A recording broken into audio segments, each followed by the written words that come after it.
Back in the dust and glare of the late 1880s, when the territory still felt vast and untamed, and the lines between settled land and wild country were drawn not just by fences but by suspicion, there lived a woman called Sahara. She belonged to the Apache people, though her life held her apart from many of her kin. Not by choice, entirely, but by circumstance and the quiet, heavy weight of years. She lived near the edge of the reservation lands, in a small, sturdy wickiup she had built herself, closer to the stark, sun-baked mesas than the clusters of other lodges. The land here was unforgiving, etched with dry washes and studded with cholla and prickly pear. It demanded respect and offered little comfort freely. Sahara knew it intimately. Her hands, though marked by sun and toil, moved with a practiced grace, gathering herbs that held forgotten remedies, tracking the scarce water sources, reading the signs the wind wrote in the sand. Sahara was, perhaps, 36 cycles of the moon, maybe 37. By the measure of some in her community, especially the older women who clung to tradition like a shield against the changing world, she had passed the time for first marriage. She had never married. There had been possibilities once, quiet glances from young men, but life had intervened. A sickness had claimed her parents and a younger sister when she was still a girl on the cusp of womanhood, leaving her alone, the responsibilities falling on her shoulders like stones. Then the world had shifted under the feet of her people, the wars, the forced moves, the shrinking lands. There had been no space for courtship, for building a future when the present was so precarious. Now, the quiet murmurings followed her like the dust devils on the plain. Too old, they whispered. Her path was meant to be another way. The spirits did not bless her with a husband or children when she was young. The words were not always cruel, but they were laced with a quiet finality, a resignation that she had missed her chance, that her life would be one of solitary independence, valued for her knowledge of the land and her skills, but not for the warmth of a family fire. Sahara heard the whispers, felt the distance they created. It settled deep inside her, a cold, still place. Grief was an old companion, a familiar weight she carried in her chest. The loss of her family, the loss of the life she might have had, the loss of belonging fully even amongst her own people. She filled her days with tasks, with the rhythm of the sun and the stars, with the silent company of the wind. She was resilient, yes, the land demanded it, but the resilience was a shield, not a source of warmth.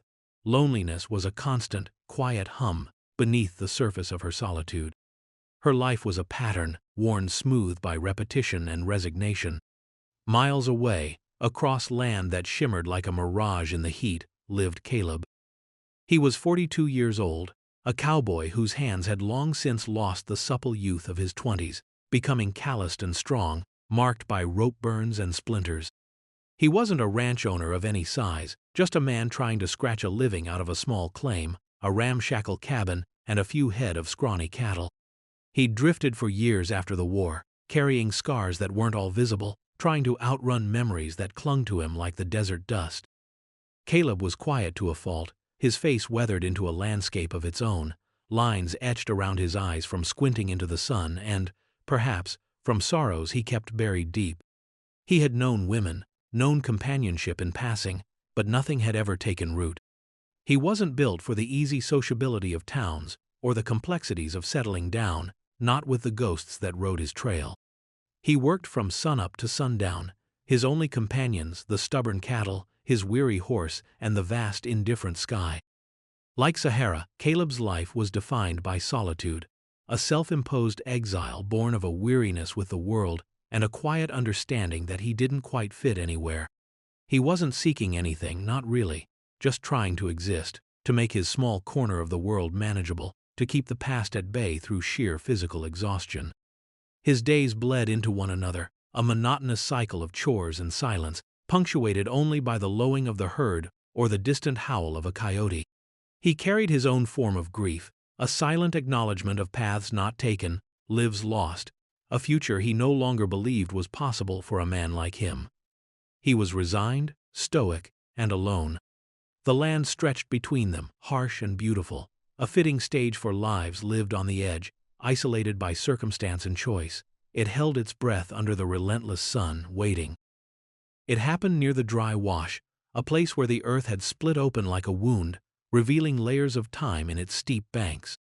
Caleb was checking a fence line, a routine task in a routine day, when he saw a disturbance, a flicker of movement that wasn't animal. His hand went instinctively to the rifle in his saddle sheath. This land wasn't safe for anyone traveling alone, much less someone who appeared to be injured. He approached cautiously, the dry earth crunching under his boots. The figure was huddled against the side of the wash, partially concealed by scrub brush. As he got closer, his breath hitched. It was an Apache woman. His mind immediately flashed with warnings. The nearby town, their simmering resentment of anyone different, doubly so for the native people whose land they now occupied. To be found helping one. It wasn't just unpopular, it could be dangerous. But she was hurt, badly. A deep, ragged cut marred her leg, bleeding sluggishly into the dust. Her clothes were torn, her face pale under the tan, etched with pain. Her eyes, dark and sharp even in her weakened state, met his with a flicker of fear and defiance. Sahara. He knew her by sight, though they had never spoken. The quiet woman who lived alone near the mesas. He stayed mounted for a moment, the sun beating down, the silence pressing in. He could turn back, ride away, pretend he never saw her. It would be the safest thing, the sensible thing. But the raw vulnerability in her eyes, the stark reality of the wound, cut through his weariness, through the layers of self-preservation he had built over the years. He dismounted, his movements slow and deliberate, meant to convey non-aggression. "Easy," he said, his voice rough from disuse. "I'm not gonna hurt you." Sahara watched him, her gaze intense, assessing. She didn't speak, didn't move, except for the slight tremble in her hands pressed against the earth. She was trapped, injured, and facing a white man, a representative of the people who had taken so much. Her instinct was to flee, to fight, but her body refused. "That cut needs tending," Caleb said, nodding towards her leg. "Can you ride?" She shook her head, a small, almost imperceptible movement. The pain was a hot, throbbing fire. She had been running, trying to escape something or someone. She wasn't sure which, only that danger had felt close behind. She had fallen, twisted her leg, and the cut, likely from sharp rock, had opened. Now this man. Caleb knelt a few feet away, careful not to crowd her. "My place isn't far, you can rest there, get that cleaned up." He gestured vaguely back the way he'd come. His cabin was sparse, lonely, but it was shelter. It offered a measure of safety from whatever she was escaping, and from the elements. It was a problem he hadn't sought, a disruption to his carefully maintained solitude, but he couldn't leave her. The simple, undeniable need in front of him was a force he couldn't ignore. Her eyes searched his face, for deception, for malice, for something she could read. She saw weariness, caution, but also a quiet steadiness, a lack of the usual bluster or cruelty she had sometimes seen in men from the town. Slowly, reluctantly, she nodded. Getting her onto his horse was a difficult, painful process. Her leg was swollen, and the cut deep. Caleb worked with a quiet competence, his movements gentle but firm as he supported her weight, trying not to aggravate the injury. She grit her teeth, swallowing back cries of pain, her pride warring with her physical weakness. Finally, she was draped awkwardly across the saddle, Caleb leading the horse slowly back towards his cabin, a small, unlikely procession against the vast backdrop of the silent land. Her presence was a disruption, a challenge, a potential danger. It forced him out of the quiet resignation of his days and presented him with an immediate, undeniable responsibility. His life had changed in the space of a single discovery in a dry wash. The cabin was small, made of rough-hewn logs, smelling faintly of old wood smoke and dust. Inside it was Spartan, a narrow cot, a table, a chair, a small cast-iron stove, shelves with meager supplies. Caleb helped Sahara inside, easing her onto the cot near the stove. She was stiff with pain and mistrust, her body coiled like a wild animal ready to spring despite its injuries. Communication was minimal at first. Caleb fetched water from his well, heated some on the stove. He rummaged in a small tin and produced some clean rags and a bottle of whiskey he kept for emergencies. He knelt by her leg, his face grim as he examined the wound. It was dirty, jagged. Infection was a real risk out here. "Gonna hurt," he warned, his gaze meeting hers briefly before focusing on the wound. He poured a generous amount of whiskey over the cut. Sahara gasped, a sharp intake of air, her hands clenching the rough wool blanket on the cot. She didn't cry out, though her body tensed, sweat beading on her forehead. Her silence was a form of defiance, a refusal to show weakness. He cleaned the wound carefully, gently, his large hands surprisingly deft. He bound it tightly with clean strips of cloth. All the while, their only exchange was functional, necessary. Drink some water. Need more light? Can you move it? Short questions, brief nods or shakes of the head. The silence between them was thick, not empty, but filled with unspoken questions, cautious observation, and the raw, vibrating tension of two strangers bound by circumstance in a confined space. Sahara watched him from under lowered lids. She saw the weary lines on his face, the careful way he handled her leg, the lack of cruelty in his eyes. He wasn't like the men in town who sometimes rode out, swaggering and full of bluster. He was quiet, contained, but he was still a white man. She had learned over many years that kindness from them was often fleeting or had a hidden cost. Trust was a luxury she couldn't afford. Caleb, in turn, watched her. He saw her resilience, her fierce self-possession even in pain. He saw the intelligence in her dark eyes, the way she observed everything, missed nothing. She was wary, yes, like a hawk on a fence post, ready to take flight at the slightest disturbance. He understood that wariness. He felt it himself, a constant companion born of a lifetime of expecting the worst. He didn't ask her name, didn't ask why she was injured or what she was running from. Those questions felt too intrusive, too soon. He focused on the practicalities, keeping her safe, making sure the wound didn't fester, ensuring she had food and water. Their interaction was one of basic human need and reluctant provision, a silent truce forged in the shared necessity of survival. The days blurred into a slow rhythm dictated by the healing process. Sahara's fever spiked, and Caleb sat with her, sponging her forehead, giving her water. He brewed bitter tea from herbs he knew for fever, though he suspected her knowledge of such things far surpassed his own. When the fever broke, leaving her weak but clearer, she began to stir restlessly. "I can help," she murmured one morning, her voice raspy. It was the most she had said since arriving. Caleb looked up from mending a saddle strap. "Rest is the best help for now." She shook her head slightly. "Your fence, it needs work. I saw as you brought me. And the garden patch. The soil is tired." He hesitated. Her offer was unexpected. He was used to doing everything himself, but the fence did need work, more than he could get to alone, and his small garden struggled every year against the poor soil. He looked at her, truly looked at her, not just as an injured person or a source of potential trouble, but as someone with skills, with observations. "All right," he said finally. "When you're strong enough, but no rushing it." Slowly, carefully, Sahara began to move. First, hobbling outside on a makeshift crutch Caleb fashioned for her. She sat in the shade of the cabin, observing the land around them with an intense, knowing gaze. She pointed out plants he had ignored, telling him in her quiet, careful English what they were used for: medicine, food, dye. She showed him where the windbreak was weakest, where erosion was a threat. As she grew stronger, she insisted on doing small tasks. She weeded the struggling garden patch with a surprising ferocity, her fingers digging into the dry earth. She showed him how to mix ash into the soil, explaining it would replenish it. He watched her, fascinated by her connection to the land, a connection that went far deeper than his own practical efforts to tame it. One evening, as the sun painted the sky in fiery oranges and purples, they sat outside the cabin, sharing a meal of beans and salt pork. The silence was different now, less tense, more comfortable. "My leg is healing," she said, breaking the quiet. "I should go soon." The words hung in the air. Caleb felt a strange, unexpected pang. The routine of her presence, the quiet understanding that had grown between them without many words, had settled into him. He hadn't realized how much her company had begun to feel like a balm. "Where would you go?" he asked, his voice low. "Back to the reservation?" She looked out at the horizon. "My place is there. But," she trailed off.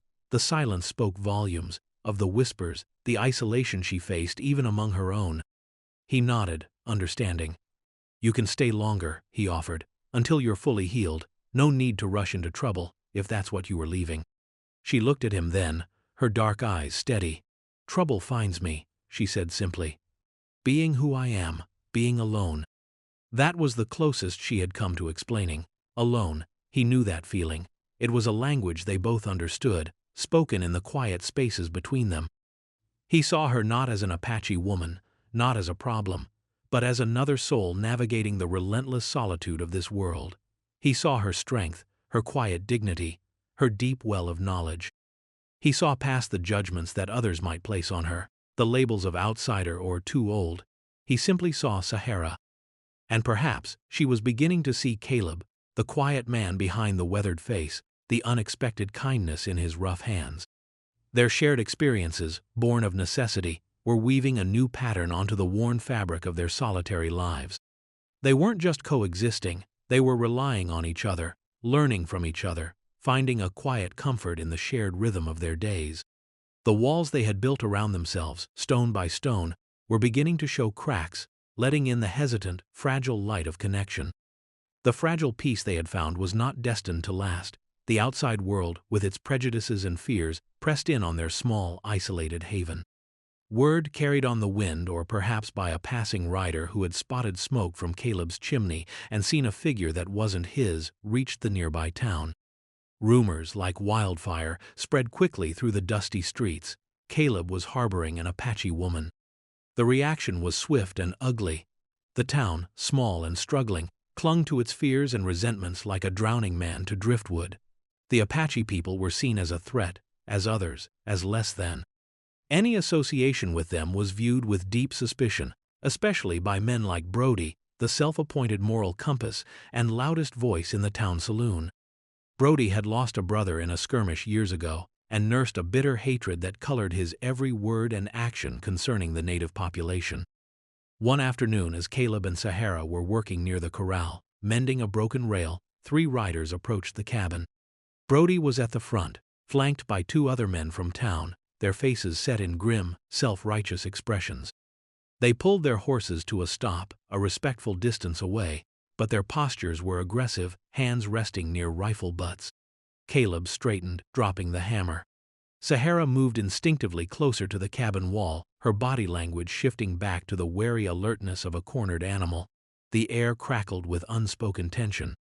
"Calloway," Brody yelled, using Caleb's last name, a name Caleb rarely heard spoken. "We need a word." Caleb walked slowly towards them, wiping his hands on his trousers.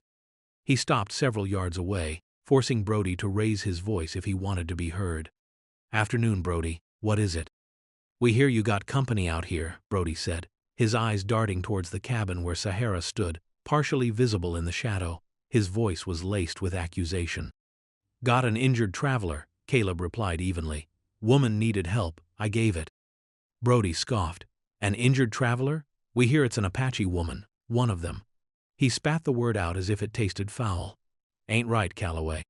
Having one of them this close to town, too dangerous." "She's not dangerous," Caleb said, his voice tightening. "She's hurt, healing." "Don't matter," Brody sneered. "This is our land now. We don't want no Apache living among us. Get rid of her." Sahara stepped fully into view then, standing tall despite her still healing leg, her gaze level and unwavering as she looked at the men on horseback. Her presence seemed to fuel Brody's anger. "See," Brody exclaimed, gesturing wildly. "Defiant one, ain't she? Probably a spy. Or worse. You don't know what they're capable of, Calloway. Get her gone. By tomorrow, or we'll come back and do it for you." The threat hung heavy in the hot, still air. Caleb felt a cold knot form in his stomach, quickly replaced by a heat he hadn't felt in years, protective anger. They weren't just threatening him, they were threatening Sahara, threatening the quiet, fragile connection they had found. "She's staying," Caleb said, his voice low but firm, leaving no room for argument. "She's not harming anyone. This is my land. You got no right to tell me who can be on it." Brody's face darkened. "We got every right when it's about the safety of the town." "You're making a mistake, Calloway, a big one. You got till sunrise tomorrow." With a final hostile glare, Brody reined his horse around and spurred it, his companions following suit. They rode off in a cloud of dust, leaving Caleb and Sahara standing in the silence, the threat hanging heavy between them. Sahara walked slowly to Caleb's side. "They will come back," she stated, not a question. "Aye," Caleb agreed, his gaze fixed on the disappearing riders. "They will." The conflict had escalated. It was no longer just about an injured woman needing shelter. It was about prejudice, ownership, and a challenge to Caleb's quiet independence. It forced them to confront the reality of their situation, the danger their shared presence invited.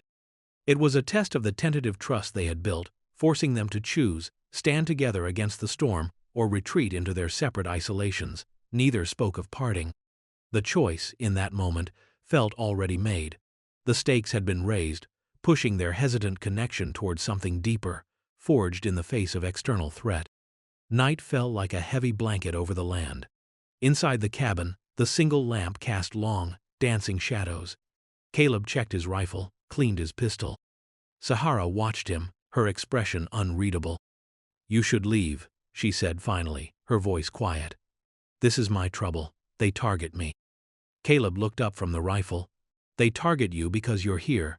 On my land. I gave you shelter. Now they've made it my trouble too." He met her gaze. "And even if they hadn't," he added, his voice softer, "I wouldn't let them just take you, run you off." Her eyes searched his, and in the depths of their silence she saw the truth of his words.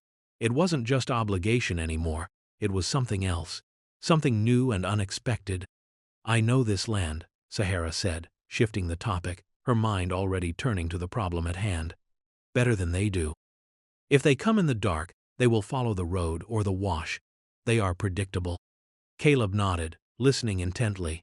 Her knowledge was practical, invaluable. He had the weapons, the willingness to fight, but she had the understanding of the terrain, the experience of moving unseen. They spent the rest of the night talking, planning. Not like strangers anymore, but like partners facing a shared threat. She described the contours of the land around the cabin, the blind spots, the places where a small group could approach unseen, and the places where they would be exposed. He listened, his admiration for her knowledge growing with each word. They were a team, an unlikely one, but effective. The climactic confrontation arrived not at sunrise, as Brody had threatened, but in the pre-dawn darkness, just as the first hint of gray lightened the eastern sky. Brody and his men, perhaps emboldened by darkness and their own numbers, chose the element of surprise. But Caleb and Sahara were ready. They had moved the horses away from the cabin, extinguished the lamp early, and taken positions based on Sahara's understanding of their likely approach.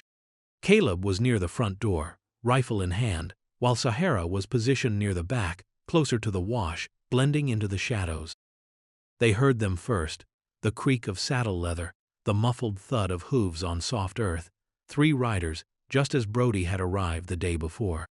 They dismounted quietly some distance from the cabin and began to advance on foot, spreading out slightly. Caleb waited, his heart pounding a heavy rhythm against his ribs. He could make out their shapes in the gloom. They were moving cautiously, expecting them to be asleep or caught unaware. When they were close enough to the cabin, about 20 yards out, Caleb rose from his crouch in the doorway, the rifle raised. "Hold it right there," he yelled, his voice cutting through the stillness. "I told you she was staying." The figures froze. Brody's voice, thick with surprise and anger, answered, "Calloway, you fool, we told you to get rid of her." "She's not going anywhere," Caleb replied, his stance wide, rooted to the ground. He was a wall protecting his home, and the woman within it. "Then you'll go with her," Brody roared, and lifted his own rifle. Before Brody could level his weapon, a movement flickered from the shadows near the back of the cabin. Sahara, silent as a ghost, had circled around, using the terrain as cover. She wasn't armed with a gun, but with a long, sturdy length of dried wood she had found, one end sharp from a break. She sprang from her hiding place not at the men, but at their horses tied loosely together. With swift, brutal efficiency, she struck the lead horse sharply across the flank. The startled animal reared with a loud whinny, pulling against the rope, tangling the other horses and creating instant chaos and noise. It was the diversion Caleb needed. As the men were momentarily distracted, trying to calm their spooked mounts, Caleb fired a single shot from his rifle, aiming deliberately high, into the air above them. The loud report echoed like thunder in the pre-dawn quiet, a sound that carried for miles. It wasn't meant to hit anyone, but to signal, to alarm, and to throw them off balance. "Get out," Caleb bellowed, levering another round into his rifle. "Get out and don't come back. The next one won't be high." Brody and his men were caught between the spooked horses and Caleb's clear threat. The noise, the unexpectedness of Sahara's action, the chilling finality in Caleb's voice, it broke their nerve. They were bullies, not hardened fighters, and the situation had turned against them. "This ain't over, Calloway," Brody shouted, scrambling towards his horse. "For tonight it is," Caleb said grimly. "And you come back, you'll find out it's over for good." Muttering curses and struggling with their tangled horses, the three men managed to remount, their earlier bravado replaced by a panicked desire to escape. They rode off quickly, heading back towards the town, leaving only the dust and the lingering smell of fear. Caleb stayed put, rifle still raised, until the sounds of their retreat had faded completely. Then, he lowered the weapon, his hands trembling slightly with the adrenaline. He looked towards the back of the cabin. Sahara emerged from the shadows, her face grim, her dark eyes reflecting the first pale light of dawn. She didn't say anything, just walked towards him, favoring her healing leg. When she reached him, she stopped, looking up at his face. He looked down at hers. In the dim light, he saw not just resilience, but something softer, something vulnerable. "You stayed," she said, her voice barely a whisper. "You didn't run," he replied. It was an acknowledgement, a quiet affirmation of their choice. They had faced the threat together. They had defended their small piece of ground, and more importantly, they had defended each other. The external conflict, harsh and ugly as it was, had served to solidify their bond, revealing its unexpected strength. The climax wasn't a victory over external foes, but a declaration of their unity, a turning point that marked the end of their individual isolation and the beginning of a shared path. The dust settled slowly after Brody and his companions rode away, leaving behind a silence that felt different from the usual quiet of the land. It was a silence weighted with the knowledge of the night's confrontation, but also a silence filled with a strange, fragile peace. They had faced the storm, and they had not broken. Caleb lowered his rifle and walked over to Sahara. Her expression was still serious, but the hard edge of wariness had softened. He reached out a hand, hesitant, and gently touched her arm. You were brave," he said, the words feeling inadequate. A faint smile touched her lips, a rare sight. "You were ready," she responded. In that simple exchange, in the quiet touch, was the culmination of weeks of shared silence, of cautious observation, of small kindnesses and growing reliance. The mistrust that had initially separated them had been replaced by something solid, something earned, mutual respect, deep understanding, and a burgeoning affection that had bloomed unexpectedly in the harsh soil of their solitude. They spent the morning assessing the damage, checking the horses, reinforcing their defenses. But their movements now were different. There was an ease between them, a comfortable proximity that hadn't existed before. They worked side by side, their actions synchronized, anticipating each other's needs without the need for words. They shared a pot of strong coffee as the sun rose fully, sitting together outside the cabin, watching the land awaken. The town might still harbor ill will, their names might be whispered with suspicion and condemnation, but that world felt distant now, its judgments less important. Their home wasn't just the cabin anymore, it was the space between them, the bond they had forged. Sahara's leg healed completely, but she did not speak of leaving again. Caleb did not suggest it. It was understood, a silent agreement reached in the shared crucible of fear and defense. Her skills with the land, her quiet strength, her deep connection to the natural world became woven into the fabric of his days. His steadiness, his quiet protection, his simple acceptance became the foundation of her new life. They were two solitary people, deemed outliers by their respective worlds, an Apache woman supposedly past her prime, a cowboy carrying the ghosts of his past. But here, in their small, isolated corner of the world, they found acceptance in each other's eyes. They built a life together, not with grand gestures or declarations, but with shared chores, quiet evenings under the stars, mutual support, and the slow, steady rhythm of two hearts beating as one. The land remained harsh, demanding, but they faced it together. It was still a life of work, of facing challenges, but it was no longer a life of profound loneliness. Sahara found a home not defined by the whispers of her community, but by the quiet presence of the man who saw her worth. Caleb found a peace he had stopped searching for, a purpose in sharing his life and his land with the woman who had brought unexpected light into his long, solitary night. They had faced prejudice and hardship, the judgment of others, and the weight of their own pasts.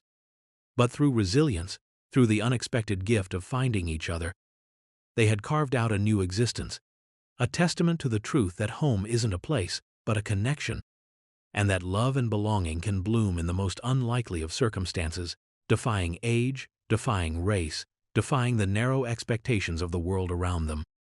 Their story was a quiet echo in the vastness of the frontier, a simple truth whispered on the wind, that everyone, no matter their past or what others say, deserves to find their perfect partner, their home in another soul.